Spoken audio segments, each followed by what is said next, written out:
ខេសួស្តីបងប្អូនអរគ្នាចឹងថ្ងៃនេះអ្នកគ្រូនឹងបន្តមេរៀនទី1នៅក្នុងជំពូកទី1ស្វេតចំនួនពិតអញ្ចឹងយើងបន្តចំណុចទី2តួទី n នៃស្វេតរបៀបដោះស្រាយដើម្បីកំណត់តួទី n នៃស្វេតគេត្រូវទី1ពិនិត្យមើលតួនីមួយៗនៃស្វេតទី2រកមើលលំនាំគំរូរបស់វាទី3ទាញរកតួទូទៅនៃស្វេតនោះ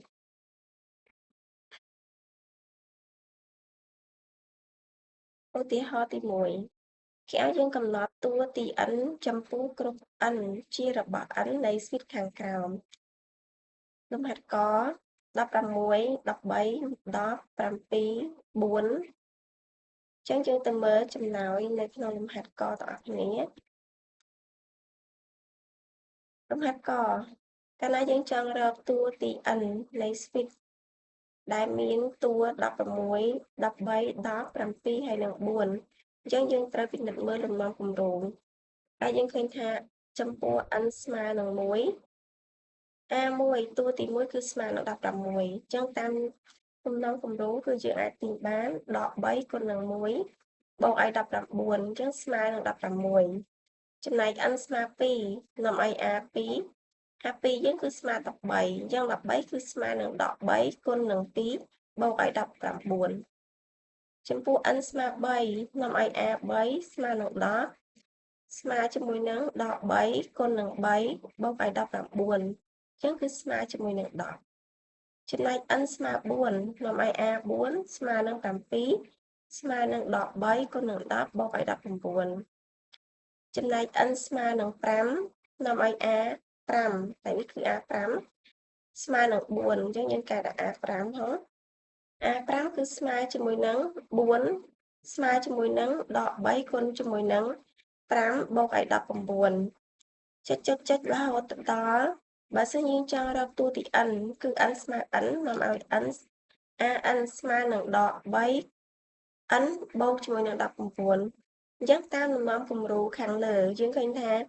ដក3អញ្ចឹងដក3គឺដូចគ្នាចាប់ពី n ស្មើ1 2 3 4 5ហើយនឹងតួទី1ទី2ទី3ទី4និងទី5អញ្ចឹងយើងបានលំនាំគំរូគឺ an ស្មើនឹងដក3ហើយតួដែលរត់នោះគឺ1 2 3 4 5បើសិនជា n យើងស្មើរហូតដល់ n អញ្ចឹងបើ n រត់ដល់ n បើយើងគឺកន្លែងនេះរត់ពី1ដល់ n ដែរអញ្ចឹងបានកន្លែងនេះយើងចំនួនវាដៃ n គឺដក 3n បូកឲ្យ19អញ្ចឹងយើងបូក19រហូតអញ្ចឹងមកដល់តួទី n ក៏នៅតែ19នេះគឺជាតួទី n នៃស្វីត an របស់យើងដែលស្មើជាមួយនឹងដក 3n បូក9អញ្ចឹងយើងបន្តលំហាត់ខលំហាត់ខតួទី1គឺដក3សំទោសដក1 2 7 14 23ចឹងតាមលំនាំគំរូចំពោះ n ស្មើ1នាំឲ្យ a1 ស្មើនឹងដក1គឺស្មើនឹងដក1លើជាការ៉េដក2ចំពោះ n ស្មើ2 a2 ស្មើនឹង2ស្មើនឹង2ការ៉េដក2ចំពោះ n ស្មើនឹង3នាំឲ្យ a3 ស្មើនឹង7ស្មើនឹង3ការ៉េដក2ចំពោះ n ស្មើ4នាំឲ្យ a4 ស្មើ14គឺស្មើនឹង4ការ៉េដក2ចំពោះ n ស្មើ5នាំឲ្យ a5 ស្មើនឹង23ស្មើនឹង5ការ៉េដក2អញ្ចឹងចុចរហូតដល់ n ស្មើ n អញ្ចឹងបើយើងទាញរហូតដល់ n ស្មើ n នាំឲ្យ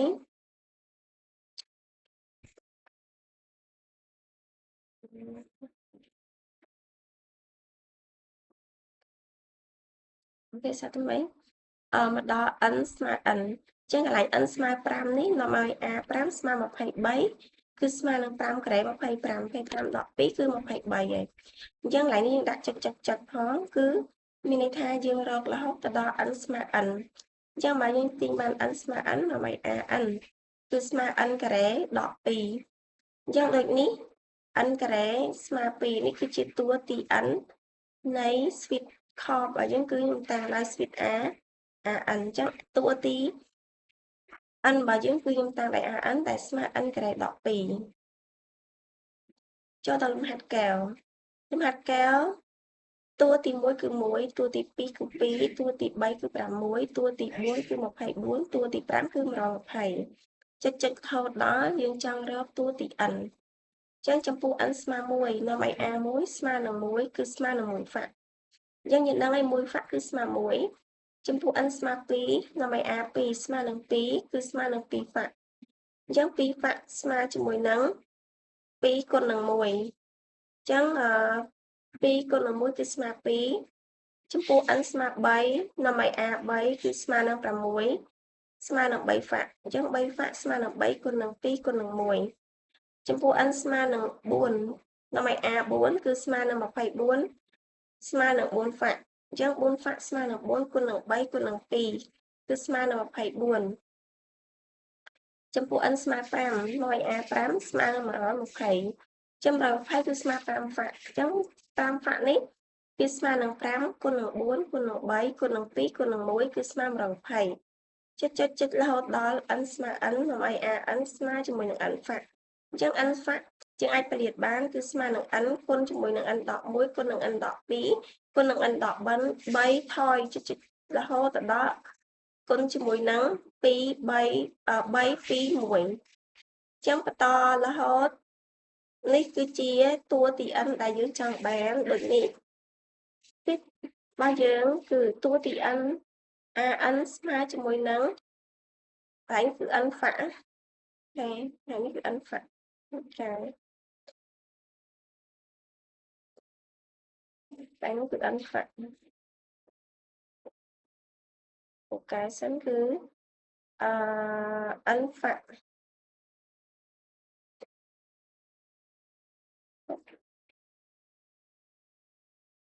តែសិនតែនឹងមិន n ក្រេ12ទេនឹងបាត់បានកែតែនោះគឺ n ហ្វាក់តូយ៉ាងចាចលំហាត់កែវតួទី n an របស់យើងគឺស្មើនឹង n ហ្វាក់តូយ៉ាង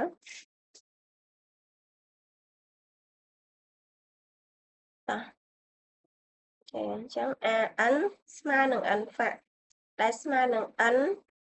គុណនឹង n ដក1គុណនឹង n ដក2គុណនឹង n ដក3គុណចិត្តរហូតដល់3គុណនឹង2គុណនឹង1អញ្ចឹងដូចនេះ suite an ដែលតួទី n របស់វាស្មើនឹង n ហ្វាក់ខ្ញុំចូលដល់លំហាត់ខែវ2លើ1តួទី1តួទី2 4លើ3តួទី3 8លើ5តួទី4 16លើ7តួទី5 32លើ9ចិត្តរហូតដល់យើងចង់រកតួទី n អញ្ចឹងគោលបំណងនៃលំហាត់របស់យើងគឺចង់ដឹងថាតើតួទី n នៃ speed ស្មើនឹងប៉ុន្មានអញ្ចឹងរបៀបរកតួទី n យើងមើលតាមលំនាំគំរូខាងក្រោមបើសិនជាយើងឲ្យ n ស្មើ1យើងដឹងហើយ n ជារបស់ n គឺយើងរក n ចាប់ពី1 2រហូតដល់ n អញ្ចឹងនៅពេលដែល n ស្មើ1នាំឲ្យ a1 គឺស្មើនឹង2លើ1ដែលស្មើនឹង2សេគុណ1នៅលើ2គុណនឹង1ដក1ចំពោះ n ស្មើ2នាំឲ្យ a2 ស្មើនឹង4លើ3គឺស្មើនឹង2ការ៉េនៅលើ2គុណនឹង2គុណដកឲ្យ1តែពេល n ស្មើ3នាំឲ្យ a3 ស្មើនឹង8លើ5ស្មើជាមួយនឹង2គីបនៅលើ2គុណនឹង3ដកឲ្យ1អញ្ចឹងយើងគណនាមក2គីប8 2គុណនឹង3 6 6ដក1គឺស្មើ5អញ្ចឹងឃើញ5លើ8លើ5ហើយពួក n ស្មើ4នាំឲ្យ a4 ស្មើ16លើ7គឺស្មើនឹង2សេគុណ4នៅលើ2គុណនឹង4ស្មើនឹងដក1នៅពេល n ស្មើនឹង5នាំឲ្យ a1 ស្មើនឹង32លើ9គឺស្មើនឹង5 2សេគុណ5នៅលើ2គុណនឹង5ដកឲ្យ1អញ្ចឹងគឺយើងគណនានេះ2សេគុណ4 16 2គុណនឹង4 8 8ដក1នៅសល់7ចំណែក2សេគុណ5ស្មើនឹង32 2គុណនឹង5 10 10ដក1គឺស្មើ9អញ្ចឹងវាត្រូវតាមលំនាំគំរូរបស់យើងចិត្តរហូតដល់បើសិនខ្ញុំរកតួទី n យើងធ្វើតាមលំនាំគំរូគឺនាំឲ្យ an របស់យើងគឺស្មើយើងមើលពីលើ 2 សេគុណ 1 2 សេគុណ 2 2 សេគុណ 3 2 សេគុណ 4 2 សេគុណ 5 ចឹងនៅពេល n ស្មើ5 2 សេគុណ 5 ចឹងនៅពេលដែល n ស្មើនឹង n គឺ2សេគុណ n យើងទៅមើលភាគបែង2គុណនឹង1ដក1ចឹងកន្លែងនេះគឺ2រហូត2រហូតគុណយក2គុណរហូតតែអ្វីដែលប្រែប្រួលគឺគុណនឹង1គុណនឹង2គុណនឹង3គុណនឹង4គុណនឹង5ចឹងបានរហូតដល់តួទី n គឺគុណនឹង n គឺយើងបាន 2n ចំណែកដក1ចឹងយើងដក1រហូតដល់តួទី n ក៏នៅតែដក1នេះគឺជាការរកតួទី n តាមលំនាំគំរូនៃ speed របស់យើងគឺជា speed ចំនួនពិតចឹងចំពោះលំហាត់កែវមិញក៏ដូចគ្នាលំហាត់កែវមិញគឺយើងមើលតាមលំនាំគំរូដូចគ្នានៅពេលយើងទាញរកតួទី n ណាចឹងនៅពេល n ស្មើ1មានស្មើ1ហ្វាក់ n ស្មើ2 2ហ្វាក់ n ស្មើ3 3ហ្វាក់ n ស្មើ4 4ហ្វាក់នៅពេល n ស្មើ5គឺ5ហ្វាក់ចុចរហូតដល់ n ស្មើ n តួទី n របស់យើងគឺ an ស្មើនឹង n ហ្វាក់ចឹងយើងមើលតាមលំនាំពីលើមកគឺយើងអាចរកតួទី n បានតែងាយហើយអញ្ចឹងយើងបន្តចំពោះលំហាត់ Cal ចឹងបើសិនជាបងប្អូនឆ្ងល់កន្លែងណាយើងអាចសួរបានណាចឹងលំហាត់ Cal ក៏យើងធ្វើតាមលំនាំគំរូនឹងដែរនេះគឺជាការរកតួទី n នៃ speed ចំនួនពិតយើងមើលឧទាហរណ៍ទី2ឧទាហរណ៍ទី2គេថាបាល់មួយត្រូវបានទម្លាក់កម្ពស់6ម៉ែត្រដោយដឹងថាបាល់នោះធ្លាក់ដល់ដីតែងតែលោតឡើងវិញបាន2លើ3នៃកម្ពស់ដែលបាល់នោះធ្លាក់ចុះចូលកំណត់កម្ពស់នៃបាល់ជាបន្តបន្ទាប់ដោយសរសេរជា speed មួយរួចកំណត់តួទី n នៃ speed អូខេយើងមើលចម្លើយគេឲ្យកំណត់កម្ពស់នៃបាល់ជាបន្តបន្ទាប់អញ្ចឹងមានន័យថាពេលដែលយើងបោះបាល់មួយកម្ពស់6ម៉ែត្រចឹងកម្ពស់របស់វាគឺលោតចុះឡើងបន្ទាប់មកគឺវាមានការថយល្បឿនចឹងវាទៀតទៅអញ្ចឹងវាចង់ឲ្យយើងសរសេរកម្ពស់របស់បាល់ជាបន្តមានន័យថាកម្ពស់បាល់គឺប្រកាសជាថយបន្តិចម្ដងហើយអញ្ចឹងយើងទៅមើលដំណោះស្រាយបន្តទៀតជាដំបូងបាល់ធ្លាក់ពីកម្ពស់6ម៉ែត្រគេបាន A1 គឺស្មើនឹង6អញ្ចឹងអានេះគឺជាតួទី1នៃ speed ហើយលោតឡើងវិញបានកម្ពស់2លើ3គុណនឹង6ម៉ែត្រចឹងឆ្ងល់មិនបានគេសរសេរកម្ពស់2លើ3គុណនឹង6ម៉ែត្រយើងទៅមើលកន្លែងបំរាប់គេធានគេនិយាយថាដោយដឹងថាបាល់នោះធ្លាក់ដល់ដីតែងតែលោតឡើងវិញបាន2/3នៃកម្ពស់បាល់នោះធ្លាក់ចុះអញ្ចឹងយើងដឹងឲ្យបាល់របស់យើងកម្ពស់6ម៉ែត្រអញ្ចឹងបាល់យើងបោះបន្តហ្នឹងគឺវាមានកម្ពស់2/3នៃអញ្ចឹង2/3ពាក្យថានៃគណិតវិទ្យាគឺត្រូវប្រើប្រមាណពីគុណអញ្ចឹងយើងយក2លើ3គុណជាមួយនឹងកម្ពស់ដែលបាល់នោះធ្លាក់ចុះមុនដំបូងគឺ6ម៉ែត្រអញ្ចឹងមកយើងអាចសរសេរតួទី2គឺ2លើ3គុណនឹង6ម៉ែត្រតែយើងបន្តទៀតលើកទី2បាល់ធ្លាក់ពីកម្ពស់2លើ3គុណនឹង6អញ្ចឹងគេបាន A2 ស្មើនឹង2លើ3ស្វ័យគុណ1គុណនឹង6ហើយលោតឡើងវិញបានកម្ពស់2លើ3គុណនឹង2លើ3គុណនឹង6ម៉ែត្រអញ្ចឹងមានន័យថានៅពេលដែលយើងបោះបន្តគឺយើងគុណនឹងវាបន្តគ្នាចំណែកលើកទី3បាល់ធ្លាក់ពីកម្ពស់គឺយើងយក2លើ3គុណបន្តទៀតព្រោះអីបានន័យថាបោះលើកទី1គឺ A1 ស្មើនឹង6ដល់ពេលបោះលើកទី2 A2 ស្មើនឹង2លើ3សេគុណ1គុណឲ្យ6ចាប់ពេលយើងបោះលើកទី3គឺយើងយក A2 នេះគុណជាមួយនឹង2លើ3ទៀតមានថា2លើ3នៃកម្ពស់បន្តគឺយក2លើ3នៃកម្ពស់ទី2តួទី2នេះអញ្ចឹងយើងយក2លើ3គុណឲ្យA2 តែ A2 យើងគឺ2លើ3គុណនឹង6អញ្ចឹងយើងបាន A3 គឺស្មើនឹង2លើ3លើកជាការ៉េ អី2លើ3គុណនឹង2លើ3ស្មើនឹង2លើ3លើកជាការ៉េគុណឲ្យ6ហើយដកឡើងវិញបានកម្ពស់2លើ3គុណនឹង2លើ3លើកជាការ៉េគុណនឹង6អញ្ចឹងពេលដែលយើងបោះបន្តទៀតយើងនឹងបានកម្ពស់បាជាបន្តអញ្ចឹងយើងចង់រកតួទី n នៃ switch គឺយើងធ្វើតាមដំណោះគំនូរហ្នឹងអញ្ចឹងយើងបានកម្ពស់បាជាបន្តបន្ទាប់គឺតួទី1 6តួទី2គឺ2លើក3សេគុណ1គុណនឹង6តួទី3គឺ2សេគុណ3លើកជាការ៉េគុណនឹង6បើតួទី4ប្រកាសជា2លើក3លើកជាស្វ័យគុណ3គុណនឹង6ហើយតួទី n គឺយើងអាចទិញបាន an ចឹងអ្វីដែលប្រែប្រួលគឺ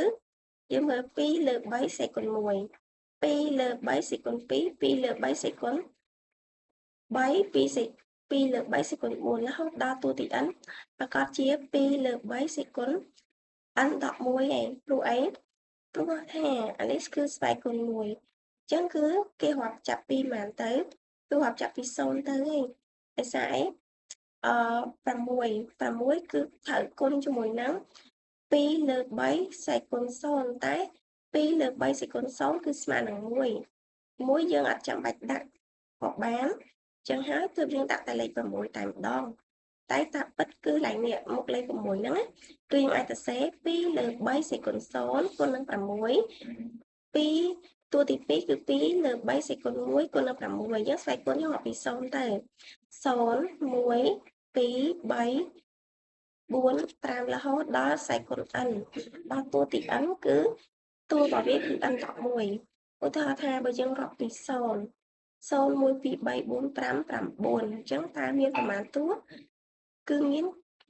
ន10តួអូខេអញ្ចឹងបើសិនជាយើងមាន10តួបើតួរបស់យើងអញ្ចឹងទី n គឺយើងត្រូវចំនួនវាដែរ n ដក1មិនមែន n ទេបើសិនយើងរាប់ពី1 1 2 3 4 5 6 7 8 9 10តែបើយើងរាប់ពី0 0 1 2 3 4 5 6 7 8 9យើងរាប់បានតែ9ទេណាតែយើងរាប់បានតែ9ទេរាប់បានតែ9ប៉ុន្តែការពិតគឺតួទី10ចាំបានជាដល់ពេលចំនួនតួរបស់វាគឺ n ដក1ហើយហ្នឹងណាហេ